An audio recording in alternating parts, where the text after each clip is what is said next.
people who are very successful, very busy, people who have a lot of demands on them. So when it comes to their fitness and they don't do something, they feel like they failed because they're so great at everything else, right? So they're like, I can't do this one thing. I can't figure it out. And I have to have that conversation with them. Like, let's learn a little bit of grace for yourself. You do have a lot on your plate. So let's understand that this is going to be a long-term journey. If Yeah. this is what we're signed up for, then what are we rushing for? It's going to be one habit at a time. So like I'll have someone try a move, in the gym and they don't get it and they get so mad at themselves. I'm like, you've never done this before. Why are you mad? Like if you tried anything else in the world and you didn't do it right on your first time, would you really be that mad about it? Exactly. Last night, I just sent an audio message to one of my clients who's also overwhelmed right now. Just like, is it bad that I didn't, if we wait till the 14th to like add an extra workout? And I was like, look, I was like, in all reality, I think you need rest. I think you need sleep.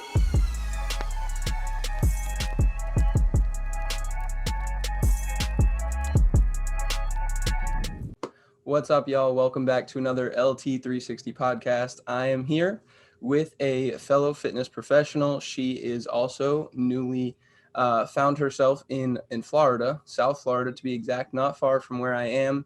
And she is an entrepreneur. Like I said, she is in the fitness game. She has really, really awesome content that she puts out. And that is actually how I came upon her. I saw her on Instagram. I think I was looking through like South Florida Fitness or something like that, and she popped up. So I had gotten in contact with her, and now we're officially meeting for this first time, and it's a pleasure to have her on here. Her name is Maricris Lapaix, and she has a lot to offer, and I can tell it's going to be a good convo. So thank you for being on. Yes, thanks for having me. Nice job with my name. Yeah, I killed it, right? I killed it. Yeah, killed it. That's Yeah, it. Wrap it up. Yeah. That's it. We're done. Cut it. We're done. So, like I said, we don't really know too much about each other. This is our first time actually having a conversation. And like I said, I love to just learn about people, what drives them. You are an entrepreneur. You were living on the West Coast. Now you moved here. I kind of want to get like from the beginning, kind of how you grew up. Did you grow up in a family of 7 siblings, or did you have just yourself there as a sibling? What was that what was that like as a kid, and what was that picture? What grew from there and made you get into entrepreneurial life and the fitness world? Yeah, taking it back. Right. Yeah, so I I grew up as an only child, but my dad did have 2 kids from a previous marriage, but talked to them over the phone growing up. We're just my sister. And then actually the first time to Florida, I came to Miami. I wanted to go celebrate, and I kind of took that as an opportunity. I'm like, oh, I have a sister out there. And from then, that's actually how our relationship started. And we've just been in contact since. Were they older or younger? Yeah, so I can't do math. Close to, I would say, I don't know. I'm still getting to know my brother, so I don't know how old he is. About like close to like 17 or so years older than me, I think, Okay. give or take, something like that. Gotcha. But yeah, that was cool because when you're growing up, you grow up alone. And if you haven't met a relative, it's just kind of someone you can say, hey, how are you? Like, you're polite, but there's no bond there. And then having to come to Florida, it just instantly built that bond. So it was crazy to go from saying I was an only child to like, wait, no, I have people like are my blood and whatnot. So it's great. And I love being an aunt. When I heard my name being called Aunt, I was like, oh, this is real. This is awesome.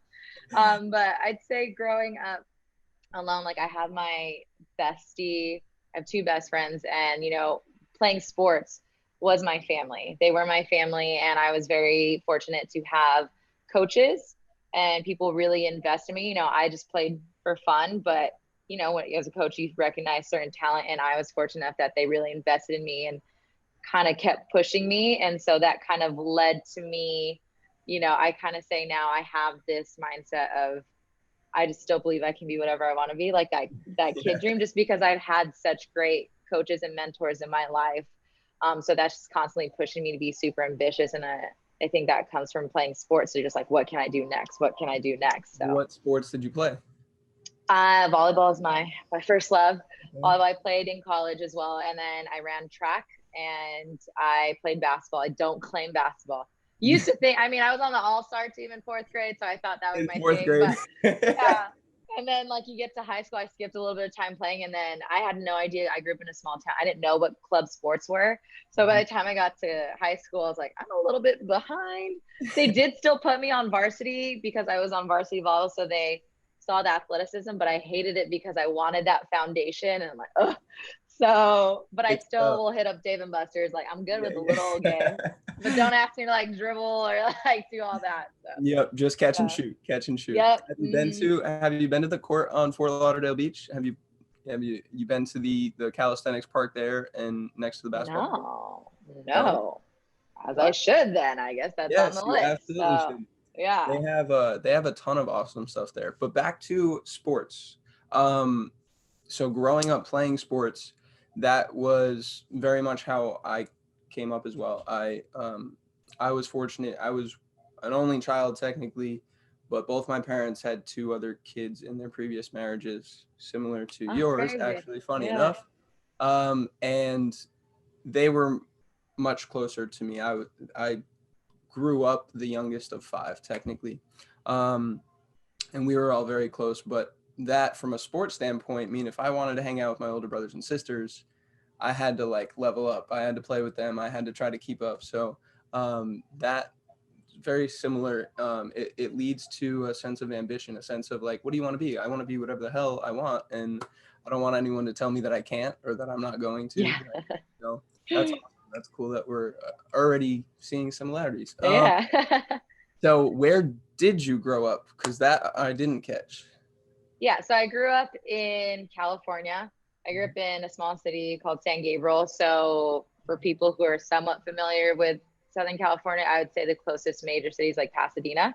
It's about like 15, 20 minutes from there. And then for college, I moved to Long Beach, and that's where I played volleyball in that area. And I spent about 10 years in that area, lived in Huntington Beach for a little bit in the OC. And then after a breakup, finally moved myself into actual LA, Hollywood and whatnot. I thought that was like a vision down the line because, you know, I really wanted to amp up my fitness game and what I had done in the entertainment industry.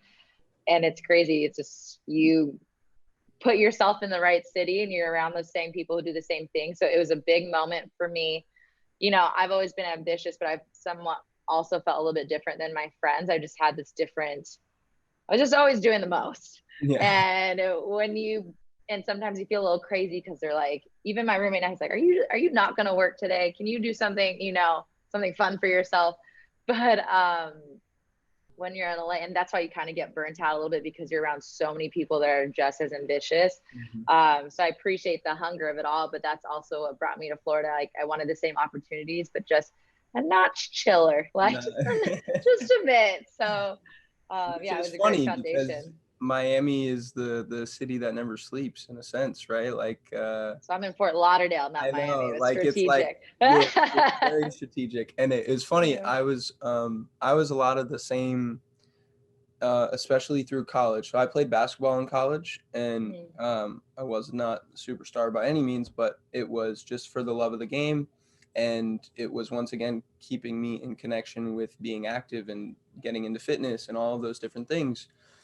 And when I told people I was moving to South Florida, they were like, listen, be careful. Like you can get caught up in a lot of stuff down there. I'm like, you know me, that's not what I'm going to get into. Like there's a difference between like Miami and where I'm going. I'm not going to, you know, slay cocaine on A1A down in South Beach. Like, oh my gosh. I feel kind of cool that I know what you meant by A1A. I was like, I know where that is. Yeah, you're like, oh, look at me. I'm not so new. So you've only been here, like you said, 6 months, 5 months. I haven't kept track. I basically, people on Instagram, they're like, you keep posting Florida. Did you move? I was very sly about it because I didn't even know what I was doing. There's a lot of stuff, you know, it's one thing for me to move to a different city in my state. It's another thing to move to another state there's a lot that I was juggling between both. And, you know, I'm here for now, but part of the vision of coming here and what I wanted to start it with was that eventually, you know, you get as a fitness professional, you know, especially if you work for yourself, spend a lot of time by yourself. Yeah. And so you can kind of get stuck in your ways. I mean, you know, you take your knowledge, sometimes you go take classes and whatnot, but over the years, in different conferences, I've met people in different areas, and that's what brought me to Florida at first. And I was like, I would rather take this time and go meet other people, see how they do stuff on the East Coast. So I want to be here. I want to go to New York. When they allow us in there, I want to go to the UK. I want to go to Australia, because just what's interesting is when you plant yourself somewhere else, you know, I've always been on social media and whatnot, but I just kind of felt myself getting stagnant in California. I was like, there's just something that I need. I need something different. So this year has been much about surrendering and just like trusting my gut and intuition. And like the way it's unfolded, it sounds bizarre and not like me, but it's turned out to be absolutely amazing. And what's nice is when people have seen my content, they're like, what are you drinking over there? Like, and so that just lets me know that I'm filling myself up, that allows for this creativity and play and just being more comfortable with me. So that's just like what I've enjoyed. And I wanted to light a fire under my ass. Basically, it was like, come over here, see what you can do. And, you know, pumping on social. And that's how I've met a couple people. And, you know, I take it as a compliment when, you know, as we'll all get reached out to on social, like, so great you're doing business in Florida and we're looking for more pros. I was like, I've been here 2 weeks, but I'm glad my social looks like I know what I'm doing here. All the right hashtags and stuff. Yes. But That's the goal. It's fun just to see what you can do. New exposure, new experiences. Most things won't change you. Like, you can watch a shitload of videos on YouTube and Instagram, and yeah, you can live in California and watch people in South Florida, but until you experience that atmosphere or taking that class, like I think I saw you go down to anatomy, right? Earlier. Yeah, my friend's there. Yeah. Boom. So there you go. And like the same thing drove me down here. I graduated and I grew up in New England, and the idea was I need to put myself in a position where I don't have a ton of family, I don't have all my friends, I don't have my parents. I just need to like get away. I need to figure shit out on my own, and that's what I came down here for. Very much the same thing. Awesome. It's the life of 24/7 sunshine that like drives health professionals down here. It's you know, health and wellness is so prevalent when you're exposed the whole year. So it's the easiest way to put it, right? But it's funny that you have a roommate right now that's kind of looking at you like, when are you going to take a day off? And what you're saying is, well, the only thing that's really fulfilling me is like going out and following something that is actually passion filled, right? Like, I need to move across the country and like I need to be stimulated in a good way, right? And challenged in a good way. And that is fulfilling you. Like you're saying, yeah, West Coast are reaching back out to you like, what are you drinking out there? And you're like, I'm drinking life. I don't know. Like, no, it is what it is. And I'm just like on this thrill of like, look, 2020 put everybody in a toss. And my friend was like, you really manifested this. I was like, oh yeah, my life is called quarantine, because I do like to be home and work. And, you know, everybody went through their highs and lows when quarantine first started. I was like, oh, 2-week vacation. That's what I thought. I wasn't training. And I was like, oh, this is real life. Stop eating out. You don't need to try everything. This is life. So what can we do with it? And I took it as a perspective of like, you know, I was really busy with the in-person clients. It's probably the best part of my business to start of this year. And it got to the point where I was like, look, the life that I was actually working towards was to be online so I could be remote and do all this. I'm not necessarily fully entering now, but, you know, with the things changing with clients and whatnot, I have to live like I'm already in that position. It's the opportunity to get there faster, right? Opportunity to get there faster. Exactly. You're just, you know, I've been just like that breakup with my ex. You know, I had built a business in Long Beach, and I was like, am I going to go to LA? Or am I going to teeter on having my clients here and stay here and possibly get comfortable and prolong myself? Went to LA, 3 years, vision went to 3 weeks, and it was the Yeah. best thing that happened. So having already gone through that and starting from scratch and building it up in a new big city made this feel a little bit easier. Now I've had more skin in the game. I understand how to use social media to connect. I've met a couple people, and to me, Florida, I wanted that quiet time to myself, to not feel like I have to go out and entertain everybody. I just can kind of like stay hidden and do my thing and pick where I want to go. So yeah, I think it's great to just kind of just trust yourself, go on a whim, and always remember when you're scared, like, I can always go back to California. I can go home. So what do I have to lose? And California's closed down now. So I think I'm in a better position, and I'm in a better position right now. So. You got here before the stampede of people started moving here, because apparently the latest stat is like 1,000 people a day are moving to Florida. Oh, I did not know that. 1,000. That's How insane is that? Because of the simple fact that I think there's like us and 2 or 3 other states that the governors are refusing to shut down and close everything. So yeah, apparently COVID doesn't exist here from what I see. Yeah. I was like, I don't. So like, okay. It's not a thing. Not a thing. Yeah, it's not apparently. So yeah. It's interesting how it's playing out. And I think for most people in the fitness industry, the goal ultimately, I think if you have a brain, is to not own a specific place that all your clients come to and this and that. I think the idea is to have something that you can move around and be flexible with and do virtually and do from your phone and your laptop, right? Because most of us in the fitness industry are in it because we're kind of free-spirited, and we don't want to like listen to somebody and have them tell us where to be and when to be and how to be from 9 to 5, right? Yeah, I think it depends on the individual for sure. Like, I have accepted that I am just a nomad. I want to go when I want to go. So I've really appreciated, as opportunities keep opening on both coasts, that I can always have my clients with me. Like, I don't have to like skip training them.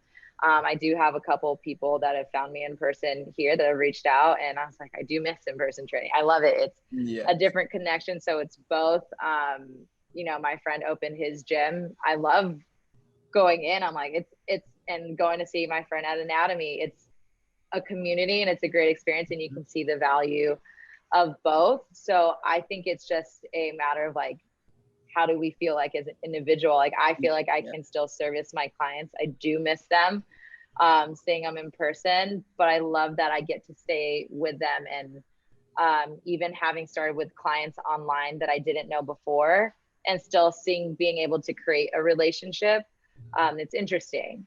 So it's hard to not like the in-person training.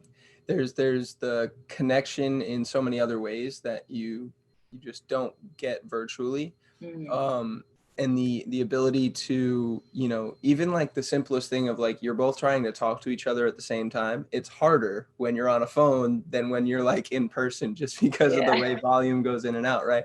So like simple things like that. And the Wi-Fi is something that like you really have to make sure is like top notch if you're going to be training someone virtually, or else it's like static and they all of a sudden like stop mid movement for a second, and then all of a sudden they do the movement 12 times in 3 seconds because it's trying to catch back up. I was like, I was keeping up and then I just didn't know, or I was like, did you freeze, or were you really in control and stabilized and you were holding that leg? I don't know. So I was like, but it's good. It's given me the reminder to tell everybody to count their reps, because usually I'm like, don't put it on me, y'all. It is on you at that point. And I get zoned out sometimes if someone's like really in rhythm, and I'm like, just do 10. I'm like on 20. They're like, I thought I was like, well, this is why I tell you to count. Don't put it on me. I get distracted I'm watching your form. There's a lot. You might be doing really well. But yeah, I'd say that the connection can be a little difficult sometimes, but I mean, I think it's just something that we've all learned to kind of work with, or like remember, if I'm teaching live, to make sure my phone's on do not disturb. Just like, just kidding, there's a call, or like I'll hang up my phone, but for some reason my laptop's still ringing, and little things.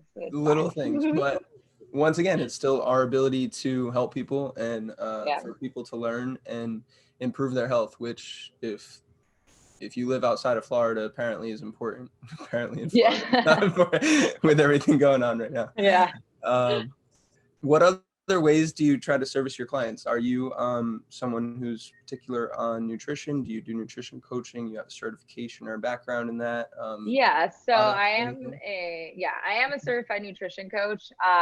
But I have like for one of my programs I put together with my friend who's a dietitian.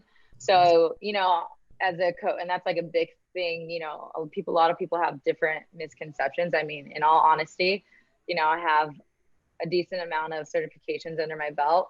But when people look at a trainer, most of the time they look at your body and they're like, you train me. No, I think one person has commented on a cert that I've had, and so it's important to like clear that up with clients just as much as they think anybody with a six pack is qualified to train you. They don't understand the difference between a nutrition coach and a nutritionist and a registered dietitian. I can guide someone, I can give them ideas, but I'm not technically supposed to put together a plan, so there's like a very fine line. But I would say the most part of how I coach my clients is I love to see what they're eating already. And just kind of guide them on making it maybe more of a nutritious meal. Sometimes we move meals around and see how it plays with their energy. If it comes down to like, I don't tell anybody to cut anything out. Like when they're like, no carbs or this, I'm like, I mean, a carrot has carbs. Like, what do you mean no carbs? Like, no burgers? Like, but I used to be that person. Before I was a trainer, I was like, I'm not eating carbs. Like, what? What? So like, unless, and I tell them, or people are like, I'm cutting out sugar. I'm like, well, natural sugar, like a fruit, like, what do you mean? And they're like, so when it comes to that stuff, I just say like, refer to dietitian. I'm not going to tell you to cut something out. It's your preference if you do something. And like I said, I tell them, I believe every diet works, it's a calorie deficit, but what's realistic to you? I'm not going to tell you, I'm sure I could put together a plan for you to lose weight because it's a deficit, but are you going to keep it? I don't know if you're going to enjoy it. So I would much rather see what you eat, coach you along those guidelines, and let's be realistic about where you're at in life right now. Some people who travel more, it's like, or they don't have time to cook and they're like, I eat out a lot at these places. I'm like, okay, let's find out what these places are, see what better choices we can make there, get used to that. Then we go into the next step. And usually as people start to feel better and see results, then they become a little bit more inclined, like, okay, what's the next thing? What's the next thing? And I would say just the biggest obstacle that I have, at least with my type of clientele, sometimes is getting them to eat.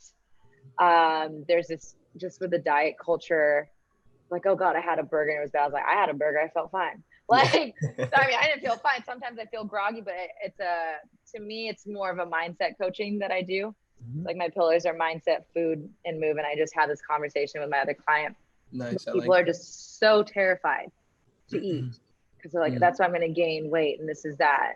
And like, one burger is not going to kill you. Just like one burger didn't get you to where you're at. And it's crazy. Like people would much rather me tell them, don't have burger, don't have fries, versus actually learning how to put it in their diet. Like if they wanted to enjoy it. And I'm like, what is this all or nothing person? That's what drives you crazy. That's what drives you to it versus like, let's just learn healthy habits. That way, when you do have it, you don't feel weird about it. You know? There's the mindset. The way I've recently kind of come to light with it is when talking to clients about nutrition, is your mindset is a filter for what that food is going to do to you, right? Exactly. So if you think it's going to be good for you, it can filter the good into your system. It's scientifically proven, meditating before you eat, you absorb more nutrients. Very simple. You changed your mindset, you got more nutrients out of your food. So trying to find easier ways to, for myself still, to like talk to clients about that kind of stuff and bring it to light and make them be able to digest it, for lack of a better term. No. So pun intended. Yes. And I think what you were saying before about all diets work, I think of diets as a prescription, right? Yes, they will work. Should they be your lifestyle for an eternity? No. Should someone eat meat only for their entire life? No, terrible idea. Should someone never eat a grain in their entire life? Probably not. Not a good idea. Should someone cut out fruits? Should someone be vegan for their entire life? I really don't think so. But when used appropriately with good timing, yes, they can be beneficial. They can help you. And the last thing I wanted to hit on was you said the the black and white of like, I'm either all in or I'm all out. I want you to tell me I can't eat this for this many days, or I I refuse to learn the fact that like I could eat it and this is how it would fit nicely into my regimen. Mhm. I think that's like cultural. Yeah. I really think it is just cultural. We're so black and white. We're so, one side or the other in so many things in this country, and it's just kind of something that we have to deal with. Most people are like that. They can't Yeah. find the gray scale in Yeah. whatever it is in life. So Yeah, no, I mean, if you told someone to not eat for 3 days and they lose 10 pounds, everybody would jump on it. But all of a sudden I tell you, you can have a burger and they're like, no, what? I was like, why? Why? I'm telling you to eat. This doesn't make sense. No, I'm just, it's a continuous conversation that has to be had. But like that's why I said mindset is the number one thing on my pillar, because that's a lot of what my clients deal with, especially having corporate, working with a lot of corporate people, working with a lot of busy moms. I've, for a while I was trying to figure out, especially when you're like marketing online, you're supposed to identify your niche. And I'm like, I want to work with women, but these guys keep reaching out. I don't understand. And what I realized, my niche is perfectionists. People who are very successful, very busy, people who have a lot of demands on them. So when it comes to their fitness and they don't do something, they feel like they failed because they're so great at everything else, right? So they're like, I can't do this one thing. I can't figure it out. And I have to have that conversation with them. Like, let's learn a little bit of grace for yourself. You do have a lot on your plate. So let's understand that this is going to be a long-term journey. Yeah. If this is what we're signed up for, then what are we rushing for? It's going to be one habit at a time, right? So sometimes we can't even focus on nutrition at first. First, just getting you to work out, show up 2 times a week is plenty. You feel better from that? Cool. Okay, add a walk.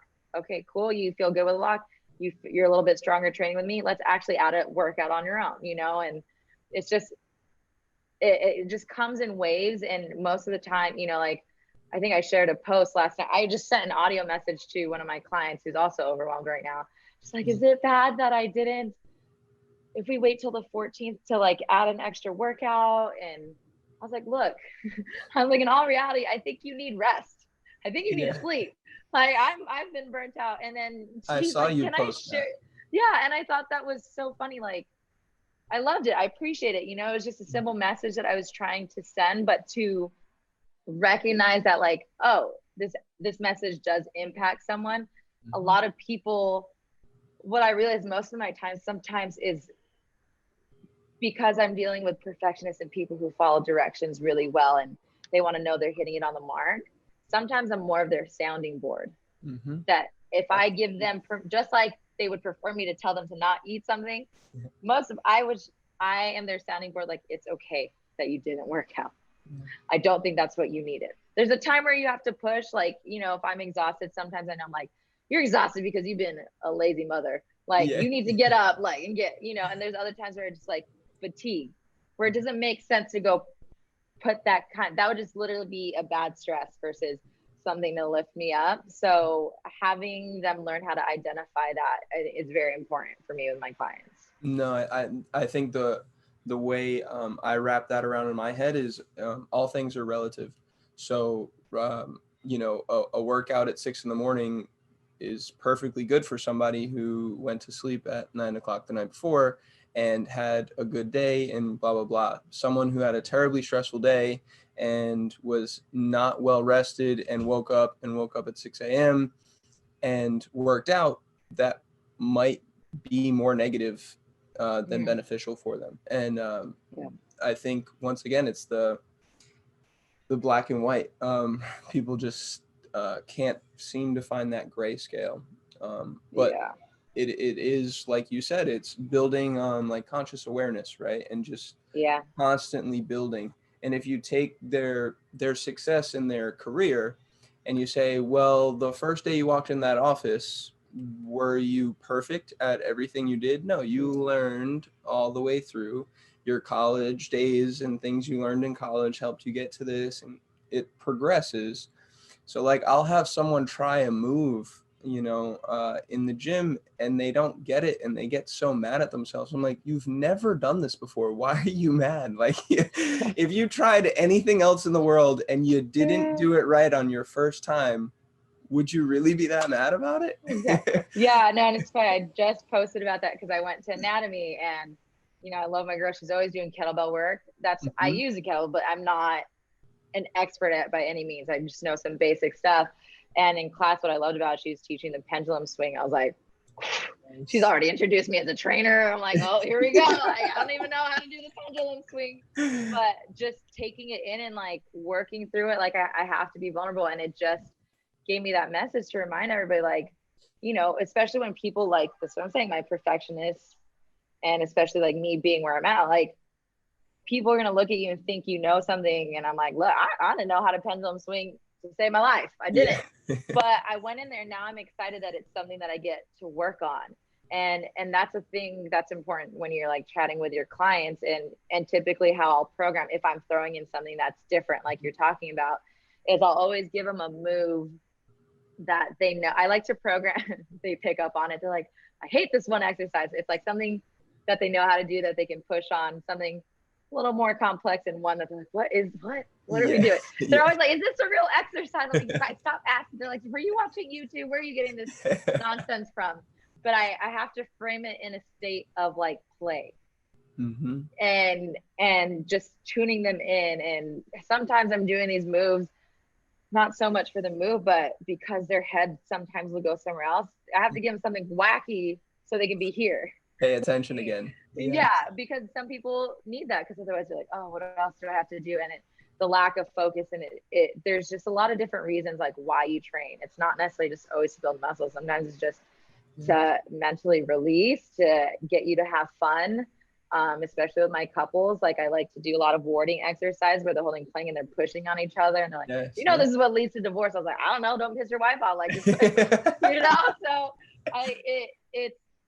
it's joyous to see how movement can become play, and how you take them and outside of that, and how it can just honestly be a better experience. And that's what I want for them. I don't want them to be dreading it and thinking that they're going to get killed or anything, so yeah. When you said they'll ask, right, because I've had that so many, is this even an exercise?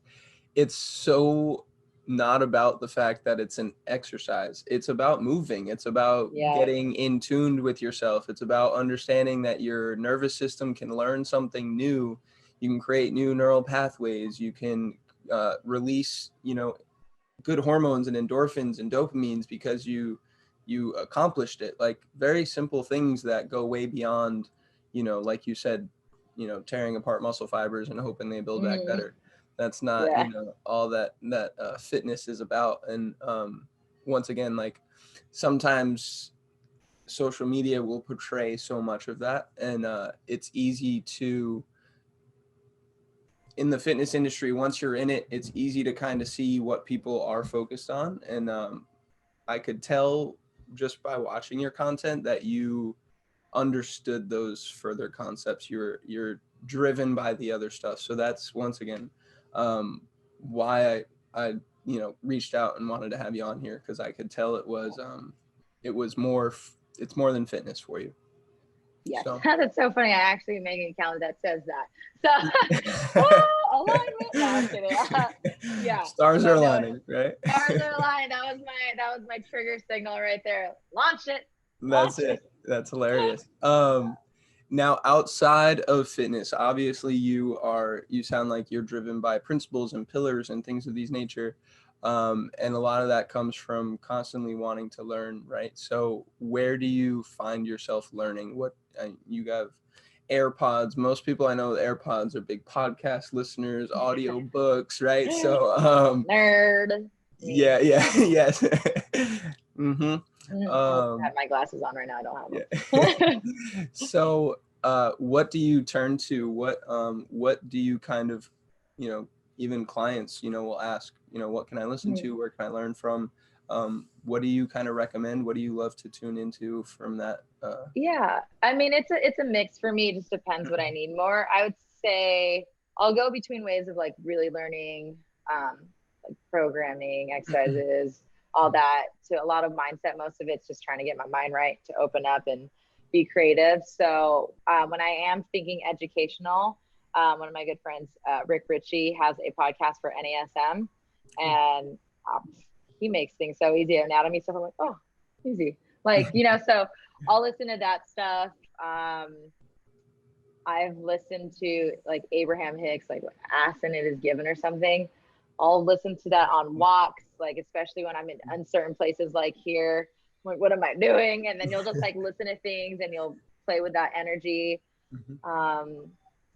I have a range of I became a book addict probably, say the past year and a half. Blows my mind. I was like, oh my God, I have a Barnes and Noble card. Come on now. It went from like, I'll get, I feel like I have a creative side, but then I was like, oh, I need to work more on business. So then I was getting business books and habits and whatnot. But I've seen how they've all intertwined with how I go about my coaching. So as much as I'd like to be strategic, I go in waves of what I need. Sometimes I'm about, let's figure out how to manifest and just keep my spirits upright. And the last book I read was The Magic. Obsessed with it. So good. And yeah, sometimes I'll just see someone post something and I'll read that quote. Like I'm a big quote person, so I have my meditation on, and sometimes I'm like, I'll wake up just super happy. I was like, I don't want to meditate. I'm ready for the world. So I'll like swipe to the end just so I can get my quote today, like posted. So it varies. And, like the learning thing, I'm in a place of putting myself in, like going to these classes. That is the best thing for me to do, to go take classes, see how people do it. From others, Another thing is I've been really fortunate to be asked to write some articles and do some collaborations like that. And what I love about it is because it forces me to go out and research more. So that helps me become more creative, puts more in my toolkit that I'm able to share. So sometimes the way of me learning is throwing myself into things where I'm like, I don't know all of that, but I'm gonna figure it out. And so that's another way that I go about it. Cool. Put That's myself awesome. in situations really is what I do. Throw yourselves in crazy situations and figure it out. Yep. That there's honestly no better teacher, and some people just want it spoon fed, which once again it's not that simple. You gotta learn for yourself. Outside of that stuff as well, are you, because outside of the fitness stuff, I'll say, you said you do other things as well from an entrepreneurial background. I don't know if it's like modeling or doing stuff like that. I remember you said something along those lines. Paint that picture for us, for me. What does that look like? I don't know what I do. I'm all over the place. No, all over I would say just when people ask me what I do, I'd say I'm a trainer and a model. Typically what I do model is fitness related. So it's been nice. I mean, makes sense. Last year I went through a phase of acting. So I shot like my first like independent film and whatnot. So it's crazy. And this is why I like tell people kind of just like go with the flow and see what happens, because the longest I was like, oh, I just want to model. Oh my God. But everyone's like, but if you want to train, you need to focus on training. So I'm like, okay, I'm gonna focus on training.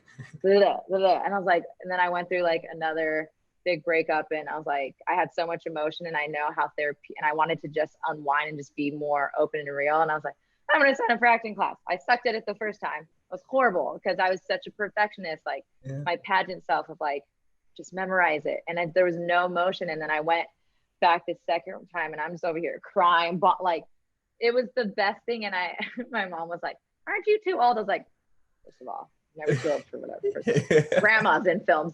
But I was like, look, I'm going because it's something that I've always been intrigued by. I feel like I'm going to do better. And even if I don't, I think what makes it more fun is sometimes when you take the pressure off. I didn't go on to be like an Oscar nominated actress. I wanted it to be released. And I was like, it could go well and I could book projects, or I can just become more open. And I found that the stuff that I've done on camera combined with like teaching group fitness has made me just a better coach in general. Like especially when I'm teaching these classes. And so, and now it's so interesting, especially having, you know, taught some programs online, you know, you do it for yourself, but now it's led to more projects on camera where I'm creating these programs and doing it. And it, when people have hated on like, God, you're just all over the place, it made sense for me because now my worlds are meshing, you know. And sometimes you, that's why I just like, I'm like, look, if you just want to go do something different, go do something different, because you don't understand how it's going to play a role later. You don't know if you're going to meet someone that's going to take place that, you know, like they thought I was too old to do pageant at, what was it, 24 or whatever. I did it because I want to do it because I'm competitive that way. It's something I always like. But that judge was my first boss for me to become a trainer. Like, you just don't know what you're taking. And I would just, and I try to remind my clients of this, like, I've been on such a roller coaster and I've seen the purpose of it that I just trust it. I don't know why I'm here. And that's what that was. I think that was the best part of moving here. Was like, I don't have a reason to, it just feels right. And the way that it's unfolded has been absolutely amazing. And so that's just something that I try to leave my clients with, of like, give yourself grace, go through your period of time. I tell them, I look at fitness a week at a time. You're so busy. You try to plan a month, or like, let me work out with you in 2 months when it's like, why don't you just work out when you can now? Yeah. Versus not where, you know? And so that's why I tell them, I'm like, just look at your week. Some weeks I literally might only have 2 days to work out, because when I look at the load of what I have to go through mentally, that's not my focus. I just can tell myself that's what I just need for that week. And I'm okay with that. Yeah. And because I think one of the biggest questions I get, especially when people look at Instagram, it's your highlight reel. They're like, how do you stay so motivated? I was like, I'm not always motivated. I didn't work out for a week when I was packing. Like, what do you want me to tell you? I was like, the difference between me and you is that if I don't work out a week, I just get back to it the next week. I don't think I failed. I just start working out again. Like, it's not a big deal. And that's what I tell people. I'm like, if I'm on vacation, I gained 10 pounds on vacation, but I wanted my food, and I just come back and I just start working. And I think you have to, it's such a lose weight, muscle. We forget that there's a maintenance thing. Yes. Can we just be excited that we didn't gain 30 pounds during the holidays? Like, did we forget like that? Yeah. Like, and that's why I say it's like a mindset thing of understanding your journey and accepting like where you're at. And I think when you make a conscious decision, like, I'm gonna eat a burger because I want a burger, it tastes so much better. And I remember like one of my very first fitness conferences, they were talking about how you think about your food is how it's going to digest in your body. So like, well, I'm going to enjoy this burger, period. Well, I'm going to do it anyways. So why not?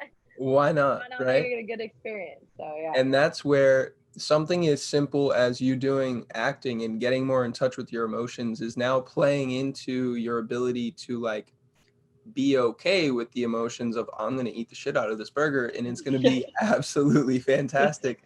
Yeah. And if I'm low, I'm low. If I'm high, I'm high. But don't let either one make or break you. And you did a really good job of painting that picture and going back to, you know, even more so how worlds can combine. Everything you do is an experience. It's a skill, and it kind of gets you one layer deeper. If you're an onion, right? We're built like onions. We have layers and layers and layers. You get one layer deeper into knowing yourself, into knowing what you're capable of.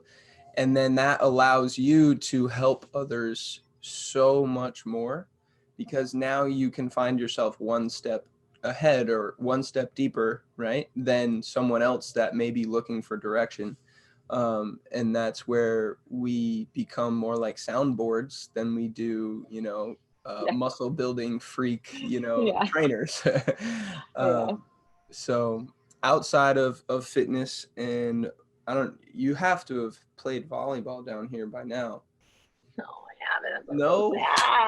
I was supposed to try like multiple times, but then I'd have to like fly out. It wasn't working with my schedule, or the one women's thing wasn't. So has not worked out. Well, I'm not entirely on my own in terms of employment. I am a manager of a gym in Boca, Gravity and Oxygen, and the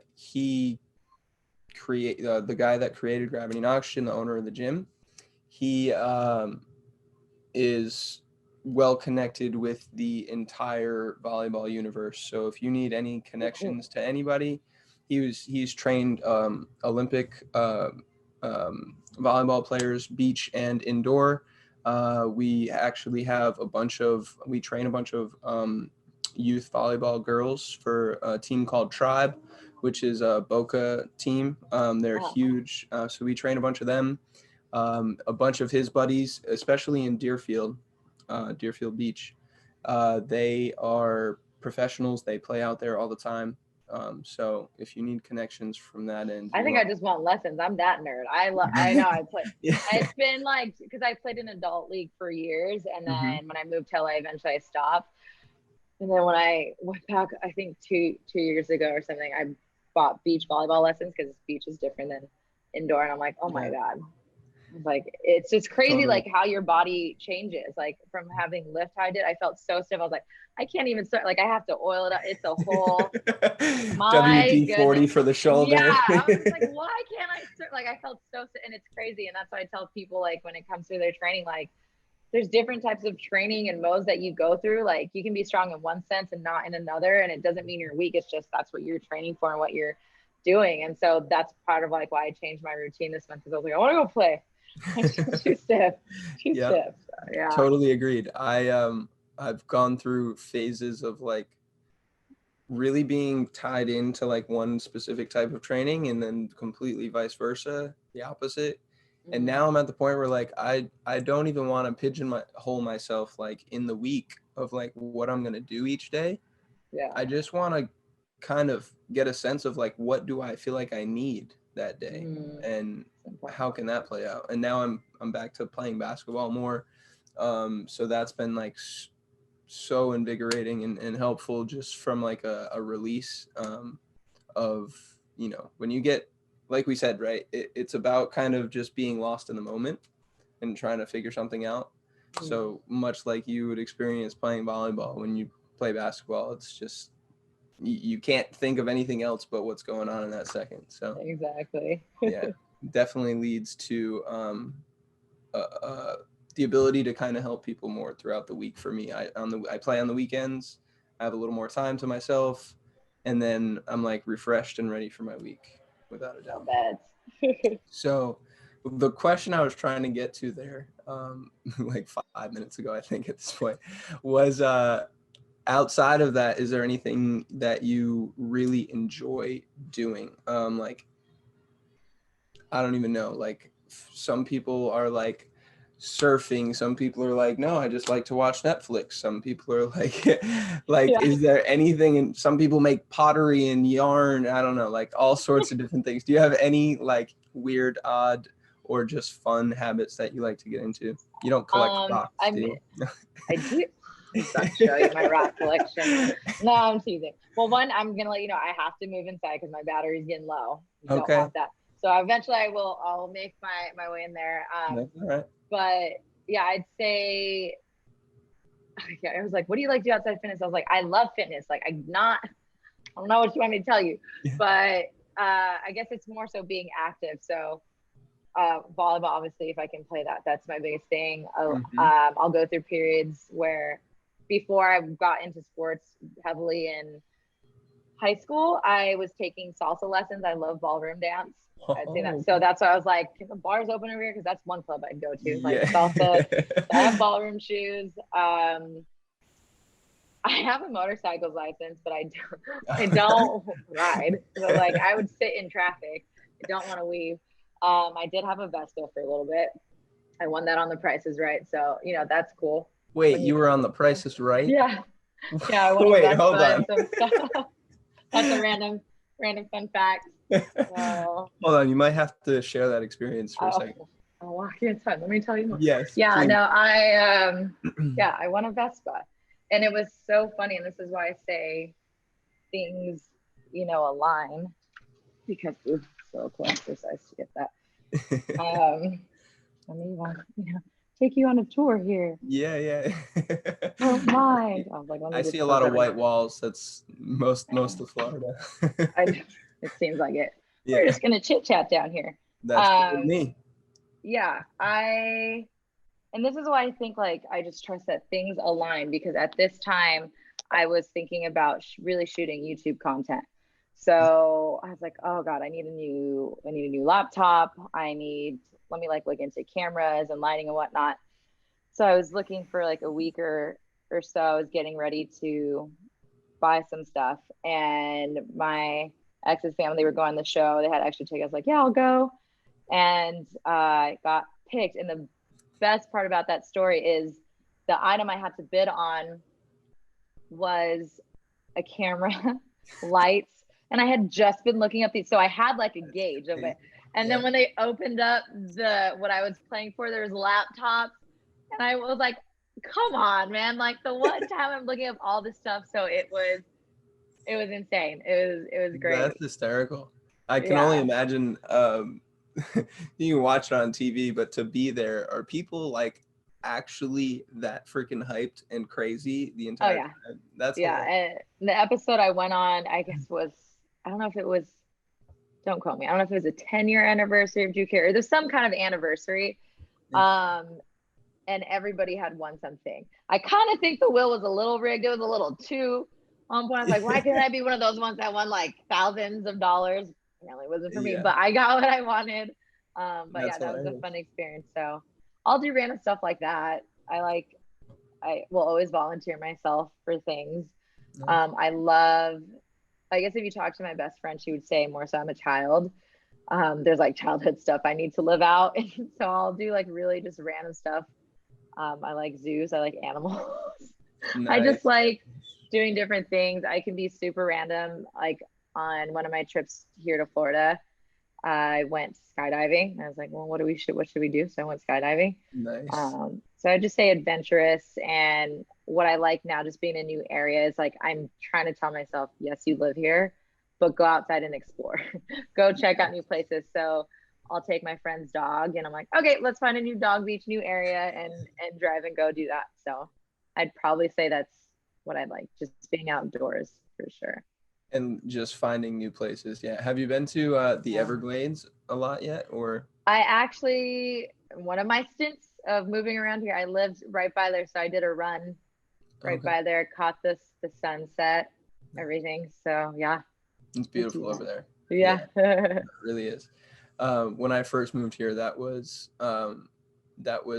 every single weekend, every single free day that I had, every hour.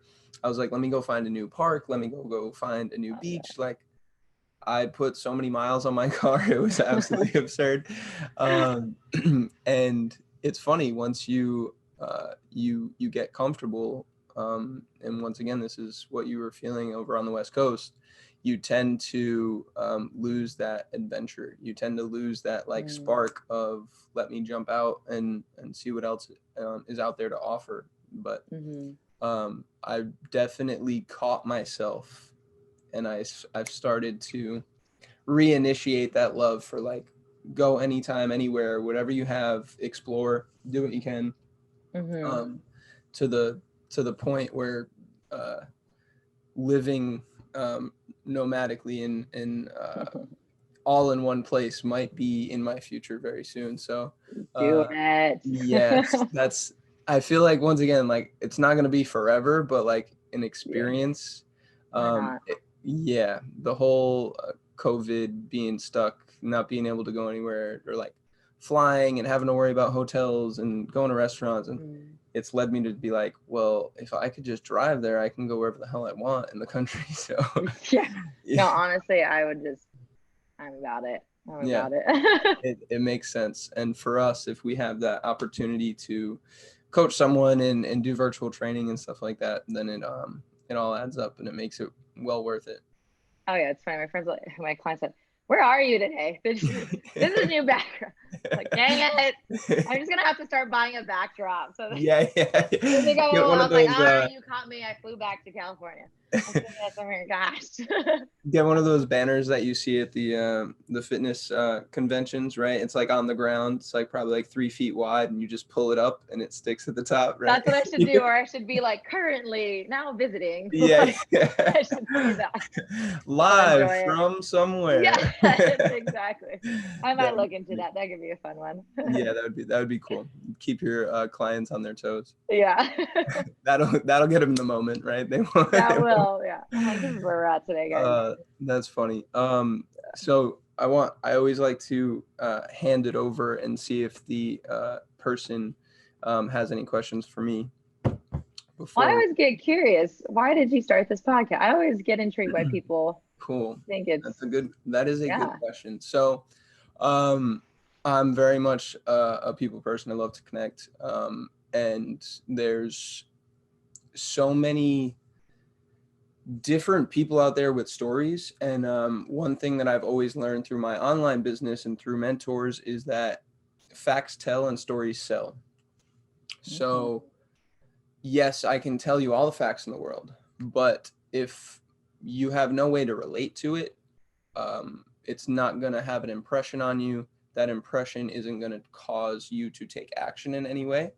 So when I started to see myself, able to connect and reach out and just be grateful for so many amazing people that I already had in my network, I was like, everyone has a story. Everyone has something that they're going through. Everyone has a vision of who they want to be and what they're working towards.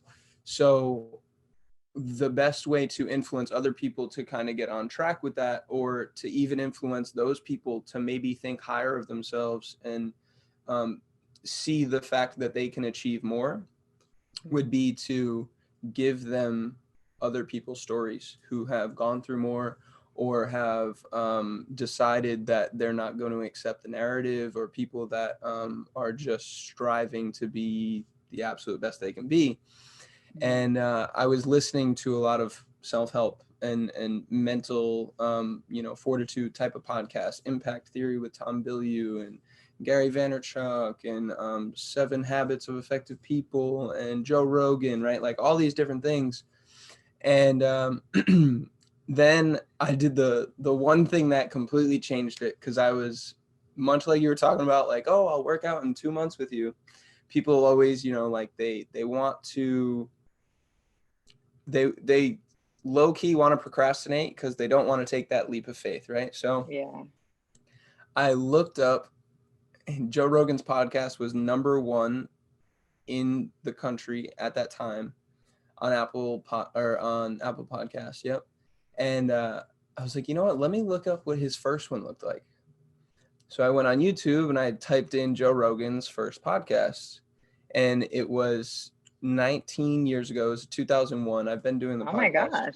Yeah, I've been doing the podcast myself for over a year.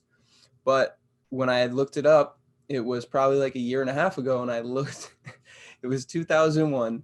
He's sitting in like a computer chair, and he's got like a camera up here, like a Skype camera of some sort, right? Mm-hmm. And he's got this guy sitting there trying to like figure out, and they're like, are we live? I don't know. Hey, like, they have no idea what the hell's going on. And then they start like putting stupid effects on the camera. So like you'll see like butterflies start coming up from the bottom, and then like flames, and he's like, oh, I'm on fire. And he's literally just being an absolute idiot.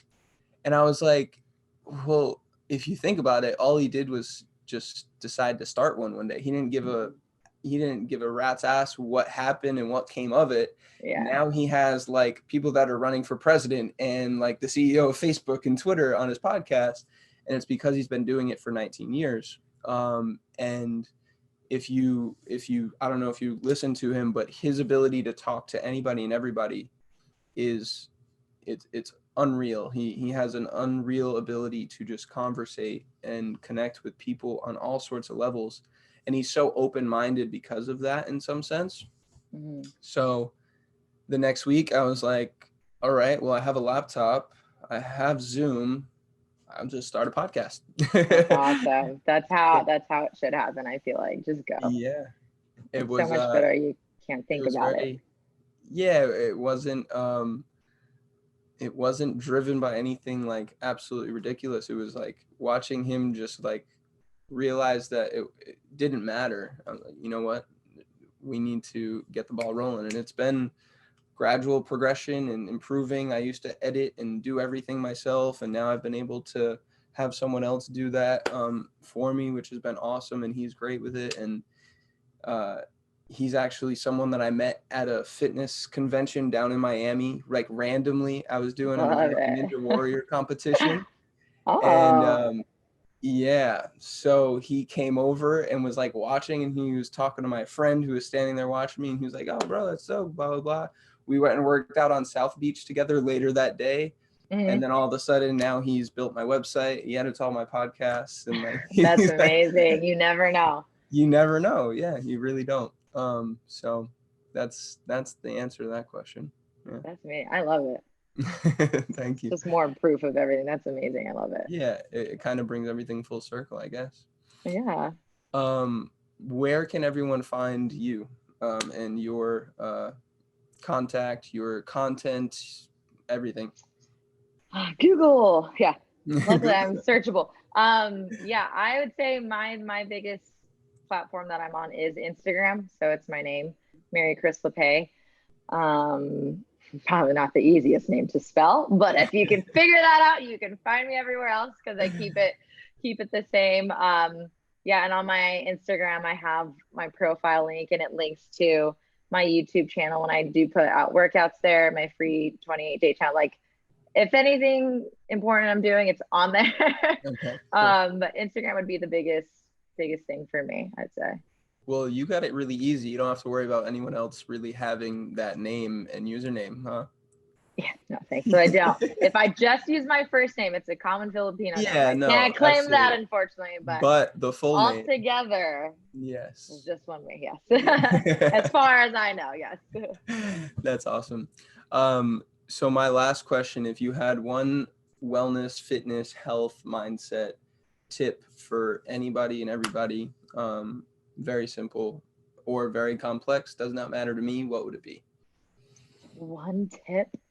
One tip. That's it. That's rough. Just I kidding. know. That's how it should. No, small-headed. Well, mentality is a big one for me. So I would at least say every day, if you can just wake up and think of at least one thing you're grateful for. Bam. I think that sets the tone for the day. Gratitude. Yeah, that's been the biggest game changer for me. I love having filled books of gratitude for me, like, because it's small things every day, and it's just an endless game. And I think if you can think about that, then everything else just works itself out. So, yeah. Constant reminder. So I don't think I've ever done this before, but another question popped in my head that I really want to ask you, and I think it'll open up even more. So 5 people you get to have a conversation with. 30-minute conversation. All right. And they can be dead or alive, anyone that's ever lived and walked on earth. You get to have a 30-minute sit-down conversation in person, no COVID masks needed. Who would it be? Oh my gosh. Well, off the top of my head, Barack Obama's popping up in my head.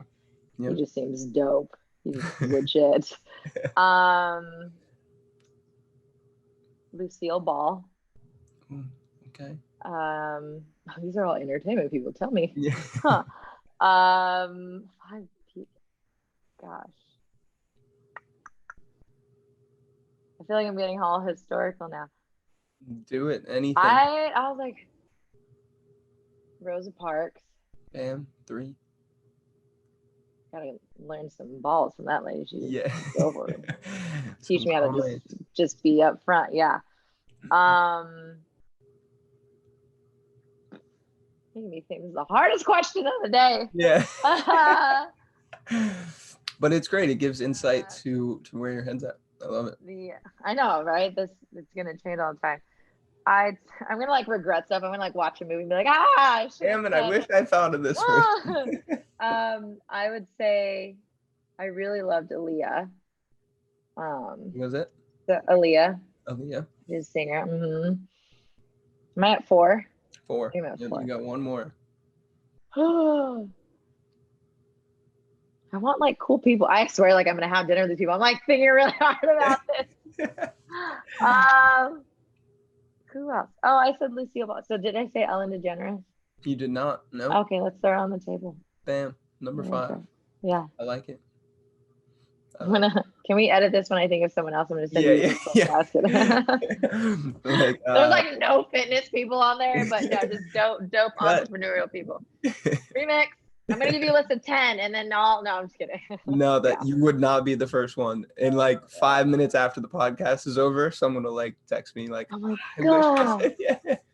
I was trying to have a range there of like different people who do those things, but yeah. Some people have gone into like way back. Some people have given me one answer and said that's it, that's the only person I want to talk to. Nice. Yeah, so like you get like a really good sense of someone when you ask them that question. So yeah, I appreciate entertainment. Entertainment and entertainment heavy for sure. Yeah. So thank you for coming on. This was fun. It was great getting to know you. We could definitely probably do another one. It seemed like we had plenty to talk about and it went pretty smoothly.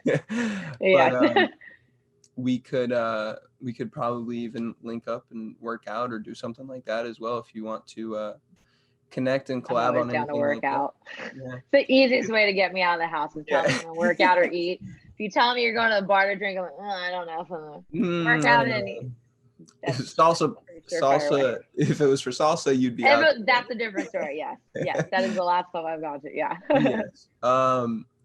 I think you definitely need to go to Fort Lauderdale Beach calisthenics workout. I wonder if I've just I don't know. I have to see if I passed it. I might go to the beach later. We'll see if I sneak away. Well, I'm gonna go look for it. Yes, definitely do. And like I said, we can stay in contact and collab. Thank you for your time today. It was awesome. I'm sure everyone who listened and heard and watched took a lot out of it. There was a lot of good one-liners, a lot of good concepts, your pillars of mindset and movement and nutrition, mindset, nutrition, and movement. Yes, mindset, food, move. Keep it basic. Yes. Keep it simple. Not that complicated. Yes. Try to keep it simple for my people and not stress them out. Which is exactly how it should be. So, thank you again. I appreciate it. Thank you. And until next time, everybody who's listening, be limitless. Peace out. What's up, LT Tribe? DFOS here, just to express my gratitude and say thank you for tuning in and continuously commenting, liking, sharing, and subscribing to the episodes and the content that we are bringing you. It is helping so much. Once again, want to say thank you and hope you have a great rest of your day. DFOS here. If you're anything like me, you love free 99. That's why I want you to head over to thelimitlesstheory.com/free. I dedicated this portion of my website to specifically give you free tips, tricks, resources to check out and use for free, and also give you an opportunity to support other small local business owners like myself who have often already been on my podcast and you may already know. So head over to thelimitlesstheory.com/free to see what free 99 can do for you. DFOS here with another important sponsor. This one is awesome. It is a way to get high quality meat delivered straight to your door by Bristelli's Meat Market. It was established in 1976. They are now a global leader in the highest quality meat. And it is awesome. If you are an unfranchised owner like myself, you can earn anywhere from 22 to 27.5% IBV on your orders. And if you are a customer through shop.com/limitlesstheory, you can also earn cash back every time you buy your high quality meats for you and your family. Not only can you get filet mignon and burgers and chicken, but you can also get salmon and tuna and shrimp, and even a combination of regular meat and seafood. So make sure to check out Bristelli's, but most of all, check out shop.com/limitlesstheory to learn more. These times there's one thing that we can count on to keep us connected, and that is the one and only video conferencing platform, Zoom. Zoom is an amazing platform. It's the very platform that I use to record the visual portion of the LT360 podcast. I also used it today to share a business plan and stay connected with someone that wanted to learn more about products and services that we offer. And I also used it to train a virtual personal training client this morning.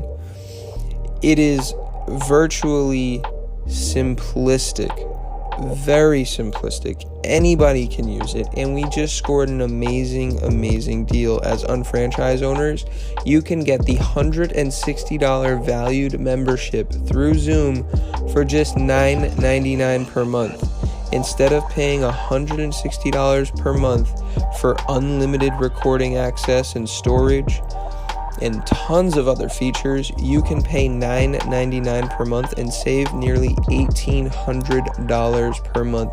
You best believe it. I signed up, I created and transferred my account over to this pro account, and I will not be looking back, because that $9.99 per month that I'm paying also comes with a residual 15% IBV commissions. Each and every month that I pay out $9.99, I'm getting 15% commissions on that in the form of IBV, and I cannot think of an easier and better way to stay connected with my team and help my team get paid. So make sure you head over to your back office, go to my account, go to my services, and look up Zoom video conferencing. You will not be disappointed. Let's all use Zoom to help us stay connected and get financially fit together. What's up, Limitless Theory Tribe? Hope you enjoyed the episode. I wanted to take a second to shout out a childhood neighbor of mine, Victor Rosa. He just started a new podcast. Would love for you guys to go support. It's called Real Recognize Real. Just two dudes who love movies, all right? They are going to watch all the movies they can so they can give you quick and insightful reviews on them. These guys have education backing these reviews. They're not just throwing out random opinions. Once again, they are going to see the movies so that you don't have to. So go check them out. Real Recognize Real. Peace.